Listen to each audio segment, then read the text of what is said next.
wasted potential. Maybe that's the first thing that comes to your mind when you think of Gohan in Dragon Ball. For a long time, Gohan was my favorite character, especially in the Majin Buu saga, where he kind of becomes the main character of the story. Maybe just like you, I didn't like him when he was a kid. I only started to get more attached to the character as he grew up. He becomes the main character of the story at certain moments, even though he's quite different from Goku, the main character, and his father. Gohan is a shy, introspective child who cries easily and shows remarkable intelligence for his young age. It's worth remembering that he was only 4 years old at the beginning of Dragon Ball Z, and even though he inherited this extraordinary power from Goku, Gohan doesn't share his father's enthusiasm for fighting. This becomes a fundamental point in analyzing the character. Gohan, he wants to be something else. He wants to be a scholar, and I never understood that. With so much power, with so much potential to do other things, why would I want to study? So what I'm saying is that I wouldn't study if I could do something else. That's what I'm saying. Everyone has witnessed this story before. That child who is born with all sorts of expectations from different people and from themselves. This has already happened in Dragon Ball with Vegeta. Gohan is the son of the strongest Majin in the universe, and he grows up in a context where he also needs to become strong. But Gohan is the son of Goku, but also of Chi-Chi, a human. In other words, he needed to reconcile both cultures at the same time. If it's hard to reconcile two cultures from different countries, imagine what it would be like to reconcile two cultures from different planets.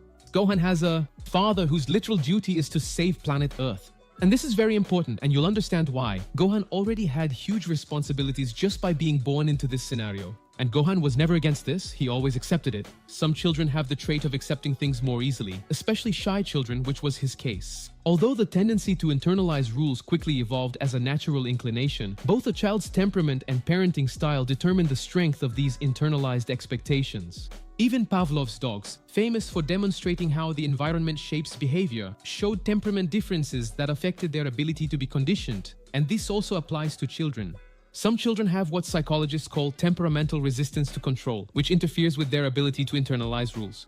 And we can say that Gohan does not fit this profile. He is part of the group of children who show temperamental regularity, persistence, and a positive mood, which actually helps them internalize rules more easily. But here's the thing. So in this scenario, Gohan already was born with the pressure to be strong. From a young age, there were already signs that his power would flourish greatly, even though he wasn't a full-blooded Saiyan. He would develop in terms of strength beyond from the other humans on Earth. This supposed ability would bring him even more pressure, consequently. Gohan lived under this intense pressure to achieve what everyone expected of him, a hope that he would even surpass his own father, Goku. And in fact, on many occasions, we see Gohan almost breaking through that barrier. But since we tend to return to our natural state, our normal state, because that's what happens with any behavior that is unnatural. You return to your baseline, you go back to your previous state. And that's exactly what happened with Gohan. He would make a lot of progress, then stop evolving. Your mind actively monitors your behavior to determine your mood. So if you're feeling sad but force a smile, your brain will conclude that maybe you're not that sad after all and will release more happiness hormones. The philosopher William James was one of the first to notice this peculiarity. In fact, he was the one who said, if you want a quality, act as if you already have it. Gohan tries to shape his behavior precisely based on this idea since he is a peaceful child. And just like almost all Saiyans, they get stronger when they're angry. And Gohan always had to make a greater effort because he never actually liked fighting. But of course, at 5 years old, he had his neck broken by Raccoon. How, right? How?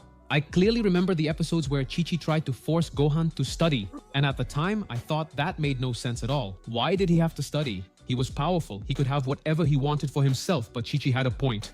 Being powerful wouldn't give them money to survive. And there was always a comparison between Chi-Chi's family and Bulma's family.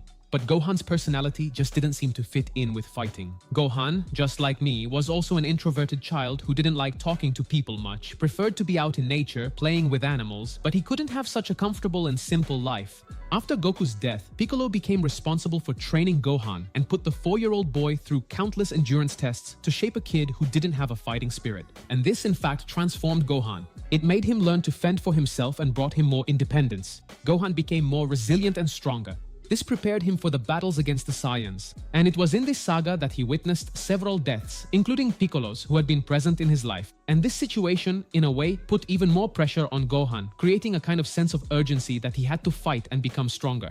After these deaths, he started to have more responsibilities. This responsibility leads him to go to the planet Namek, and that's where he experiences tremendous growth, because there he also goes through many experiences just as traumatic as what he went through with the Saiyans. Thinkers point out that, although evolutionary changes occur over millennia, we have the power to shape our brains throughout our lives through the brain's ability to reorganize itself, basically forming new neural connections. Our experiences and the ways we engage with them can enhance or diminish specific brain functions. This means that intentional actions we take daily can significantly impact our mental and physical well-being. This happens when it shows his POV with Trunks in an alternate reality where Goku wasn't there. It seemed like Gohan had evolved or matured psychologically by decades. There, it was just him. There, the responsibility was his. He was the only one who could defeat the androids, and that constant state of stress made him very strong. There was no other option. He couldn't just stay in his own corner pretending nothing was happening. He was the one responsible there. And this is my favorite Gohan. This version is the one that faces Majin Buu, that mystical Gohan, the one who doesn't turn Super Saiyan but is still very strong. Why didn't Gohan like to fight? Well, besides the fact that he's shy, introverted, quieter, and doesn't like conflict much, fighting brought him trauma. For him, power was associated with becoming stronger, but also with the people he kept losing. The thinker Gabor Mate wrote, "Whether we realize it or not, it is our wounds or the way we deal with them that dictate much of our behavior, shape our social habits, and inform our way of thinking about the world." We can say that almost everyone has some kind of trauma. Someone without any trauma at all would be almost a stranger in society. Gabor Mate even mentions that many of us walk around with unhealed wounds from childhood and other experiences. Basically, we act and react based on our personal experiences. And if any of those experiences were very negative, we carry them with us. And Gohan carried these experiences with him throughout the anime. So add this trauma to the pressure to be the best, plus Chi-Chi's expectations for him to become a great scholar, and we have a character who carries quite a few burdens. Young Gohan saw his friends die. Piccolo, who was a strong figure for him, and Goku at certain moments as well. The idea that was sold to him was, if he trained, he would become the strongest.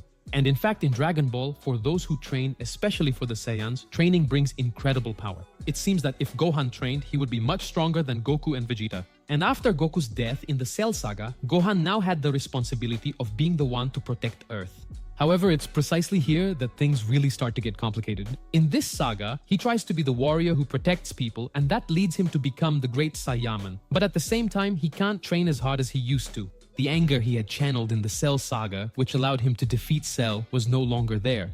And what we see in the Majin Buu saga is a more passive character. And to the disappointment of fans of the character, we see a Gohan who is weaker than before.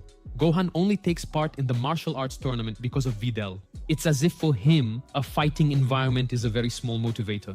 This made Gohan inconsistent in his training, especially after he became an adult. This is something Vegeta does the opposite of. Vegeta is always training, whether there are enemies or not. But for Gohan, that's not the case. He needs a big motivator to train. And the reason for that is pretty obvious. Vegeta is motivated by fighting and has that whole rivalry with Goku. It's the thing he loves most. For Gohan, it's not. The release of dopamine doesn't depend only on receiving a reward, but also on the animal's expectation regarding the value and delivery of that reward. Neuroscientist Wolfgang Schuss, mathematician Peter Dayan, and psychiatrist Ray Dolan demonstrated that each test of positive reinforcement training produces two distinct bursts of neural activation in an animal's brain. One of them is linked to receiving the reward. Up to this point, there's nothing new about that. It's simply a sign that neurons fire and release dopamine when the reward is given. This is the basis of positive reinforcement training. And why is this important? If you don't feel motivated by something, or if your brain doesn't perceive the benefit of completing a certain task, it's unlikely you'll find the determination to complete the task. One thing you can do is reinforce yourself. Self-reinforcement is an example of a self-regulatory process in which individuals reward themselves if their behavior meets their self-prescribed performance standards. And if a favorable event is associated with a behavior, that behavior will be strengthened and will be more likely to occur in the future. Like Gohan participating in the martial arts tournament because of financial reasons. This explains why Gohan will never be Goku. The thing is, if you have a benchmark of strength, specifically Goku, to surpass, it's hard to exceed expectations, even if you're his son. For someone to push themselves to extremely high levels of effort, motivation is needed, because our brain decides when we should persist or give up on something. Goku is motivated purely by the fight itself, by the adrenaline of a battle that brings him a challenge. Someone very powerful. Gohan doesn't have that. Or if he does, it's at a very low level. And in this regard, it's hard to fool the brain. The study, for example, shows how the brain responds to mental exhaustion, identifying two key regions, the right insula and the dorsolateral prefrontal cortex, which become more active as cognitive fatigue increases. Using functional magnetic resonance imaging, the researchers observed how the volunteers responded to challenging memory tasks and how their willingness to continue changed based on internal fatigue and rewards. The more mentally exhausted the participants felt, the more activity these brain regions showed. And that's why we can't understand Gohan. Fighting isn't that positive for him, it's not that reinforcing. If he fought, if he made an effort at some point, it wasn't something completely natural. It was out of necessity. So for a long time, Gohan wasn't really allowed to do what he wanted. When he was a child, they forced him to study. Then later they forced him to fight. And then in fact, when he was finally able to choose something, as an adult, he chose to study. Life is a kind of constant struggle between what you want and what you need to do. And then, when we think in the long term, both sides are right. If you only do what is necessary, you run the risk of losing yourself in the process and never feeling satisfied with what you're doing. Likewise, doing everything you want will eventually cause a big problem. Because a good part of the things that give us a sense of meaning involve doing what you don't want to. Take Gohan as an example. He would have a life that wasn't aligned with who he is if he had to fight all the time. Likewise, he would have a life full of regrets if he only studied and ignored the dangers of the world, which he was fully capable of facing. In both situations, things just don't add up. Because to be human, you need to accept yourself. And to be a hero, you need to sacrifice yourself. Like, subscribe and share.